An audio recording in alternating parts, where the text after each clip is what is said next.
So day 12 of Browns camp has wrapped up, and now they're heading to the stadium for their practice on Sunday. One would hope that that will be a more simulated game-like experience, more of a physical practice than they've had. I think that's greatly needed, and it's also something that I would love to watch. So hopefully, fingers crossed, that's what goes down on Sunday. But let's talk about what happened at Saturday's practice after this. What's up, guys? If you're new here, I want to make sure you hit that subscribe button and ding that notification bell so you can be notified when I upload. Tons of Browns content is coming up. The start of the season is so close, you can smell it. So make sure you're subscribed and notified so you don't miss a single drip of content. But let's talk about day 12 of Cleveland Browns camp. First note is that David Njoku has missed another practice. He's nursing that wrist injury that seems to be coming back from last year. He spent most of his time in the indoor facility, probably doing some rehab, which is unfortunate for David Njoku because if Harrison Bryant has not overpassed him, he's hot on his trails. And the more inactive David Njoku is during practice, the more time Harrison Bryant gets to shine.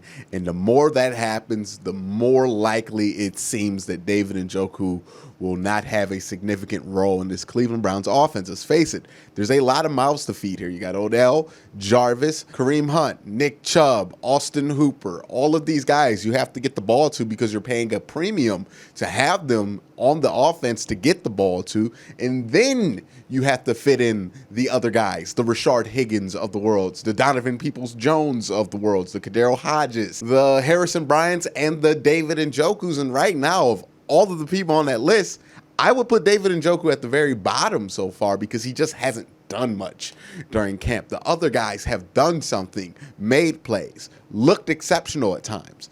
David Njoku, he's injured, he's not out there, and when he was out there, he wasn't impressive. So it's not good to hear from a personal standpoint that David Njoku was not out there. I hope he can get back soon. I hope he can make an impact, but right now, it doesn't look good for David Njoku to have an impact on this team because he's just not out there and he's not making plays when he is.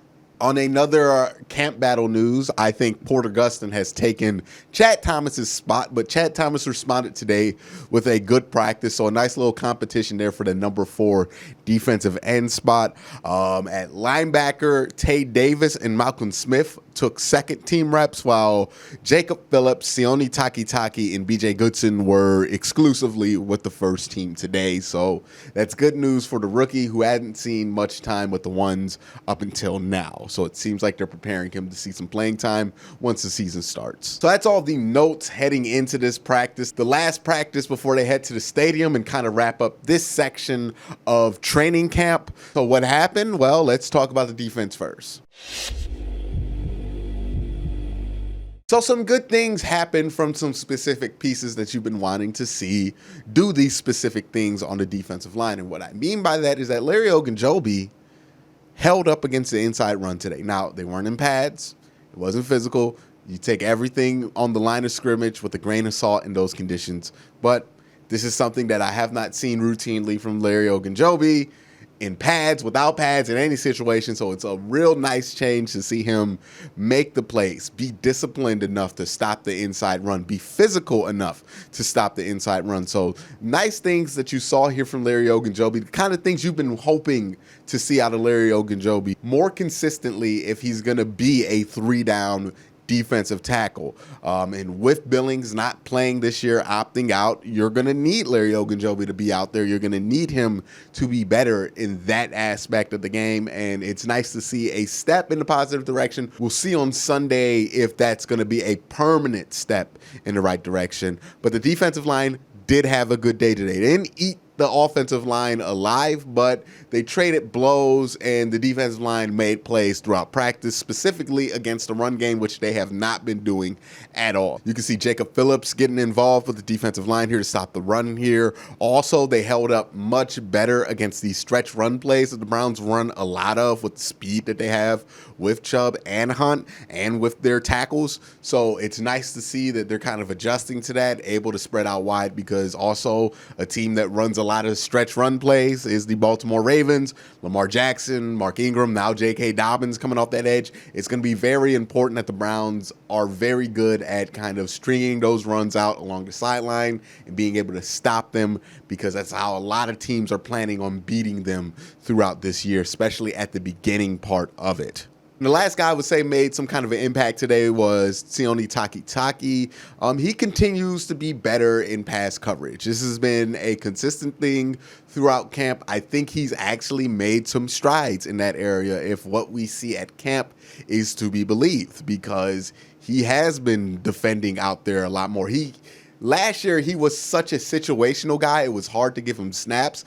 Now that he's showing that he can hold up against the pass a little bit better than we thought, and he can stop the run as well as we know he can, it gives me hope that you can keep him out there longer. And with Mack Wilson not being available for a certain portion of this season, it's nice to know that Sione Takitaki is taking those steps so that you don't think there's going to be this massive gap in the middle of this defense when it comes to the linebacker position.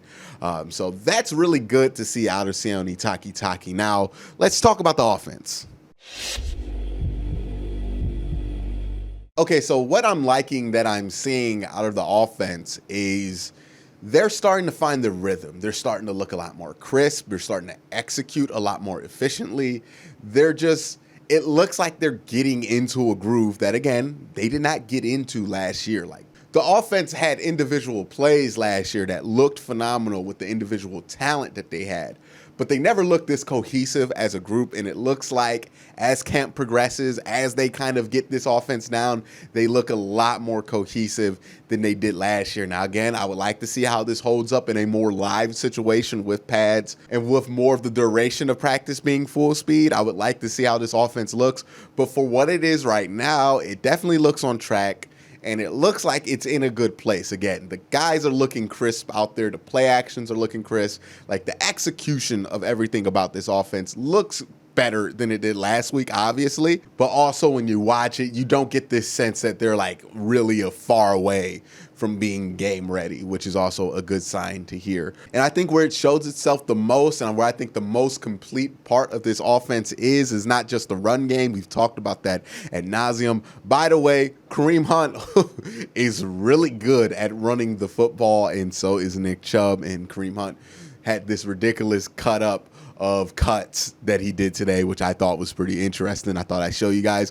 But I think the other part of this offense is going to be the most ready when it comes to week one is the play action kind of tight end grouping that they have here, because Baker Mayfield seems really comfortable when he's under center, when he's in play action, when he's finding his tight ends specifically. Like, he's looked comfortable with Odell and Jarvis, but he looks at his most comfortable when he's going to one of his tight ends or a running back out the backfield. And that part of this offense looks like it's close to complete when it comes to installation and when it comes to crisp and smoothness. And that's what Baker Mayfield looked like today. He looked like he was comfortable. He looked like he was in rhythm, and everything seemed crisp and smooth, even though there was a ton of wind today in practice. So that's very good. Harrison Bryant, I touched on this a little bit at the beginning of the video. He continues to impress. He continues to look good, and he continues to look better than David Njoku at every stretch. And he's getting these number one reps, and David Njoku's not practicing. Harrison Bryant is going to make a play for some serious playing time this year. I don't know if they're going to go full all the way with it and just bench David Njoku in lieu to put in Harrison Bryant. I honestly think that's the route they should go in, but I don't know if that's where the coaching staff is, seeing that they went to the lengths to keep him. But I will say Harrison Bryant throughout camp has looked like the better tight end. He's looked like the better blocker. He's looked like the better route runner. He's looked like the better catcher of the football. He's even made those athletic, acrobatic catches that are supposed to be David Njoku's trademark, while David Njoku has dropped balls, not blocked. You know, the same old David Njoku issues that have existed ever since he got drafted continue to happen. And the weird thing with David Njoku is that each year he's gotten progressively worse as a pass blocker and as a run blocker. And this somehow coincides with him becoming more and more injury prone, which doesn't make a ton of sense to me. So again, Harrison Bryant continues to look really good.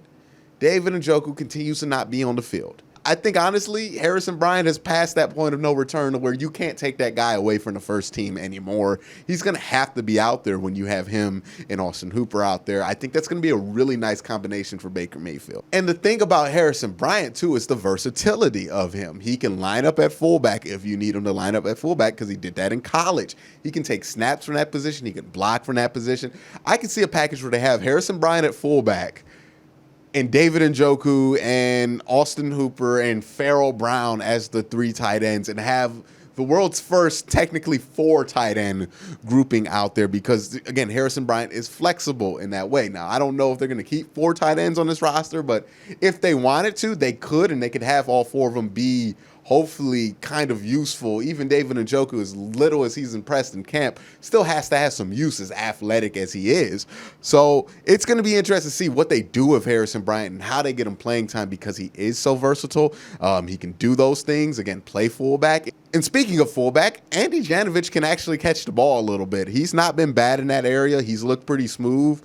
He's a guy you can dump the ball off to if you need to. So they can even use Janovich in that situation. Play action is going to be deadly with the Browns and all of these tight ends that they have that can block and run and catch, even with their fullback who can block and run and catch. That makes play action so deadly. They have running backs that can block, run, and catch. They have all kind of players that can block, run, and catch. Odell and Jarvis can block, run, and catch. They're not tight ends, obviously, but for wide receivers, they can block, run, and catch. And that is the most deadly aspect of this offense, and why I think this offense could be really good this year is they have a ton of players who can run, block, and catch in a system that relies on people being able to run, block, and catch. I'm done saying run, block, and catch now. But again, those are good signs for the Cleveland Browns. Baker Mayfield, the last few days, he's looked more crisp. Even in a windy day like it was today, he had no problem getting the ball where he wanted it, how he wanted it. His spin on the ball, his spiral is just perfect at times. So Baker Mayfield in the win. I don't know if people had these question marks still, but like, he has the arm strength to sling it in any condition. And it really kind of showed in juxtaposition of somebody like Case Keenum, whose arm talent is not as special because he kind of struggled getting the ball where he wanted to get the ball in today's wind. So that's a good thing for Baker Mayfield. Not only that he has that arm strength again, but he looks crisp, he looks fast, he looks smooth. Like he looks more like a dynamic athlete at quarterback rather than just a pocket passer. Like when he breaks the pocket and he starts to run, he looks like he can actually get some yards, like some serious yards when he runs, as opposed to last year and even his rookie year where it was kind of a joke if you saw him running, that unless like nobody was there, he wasn't going to get anything. So I'm excited to see what that brings to the game. I don't want to see too much of it because I don't want Baker Mayfield to get hurt, but I do think it can add an element because he took way too many sacks last year, and this could be a way of kind of alleviating that as well as improving the offensive line. But that's my thoughts on what happened at day 12 of Browns camp. Let me know what you thought down in the comment section below. Do you think the Browns are going to find a way to get a significant amount of targets to Harrison Bryant in this offense, as stacked as it is, but as good as he's looked in camp? So let me know what you think about that in the comment section below. But again, guys, thank you guys for watching. Have a great day. Have a good night.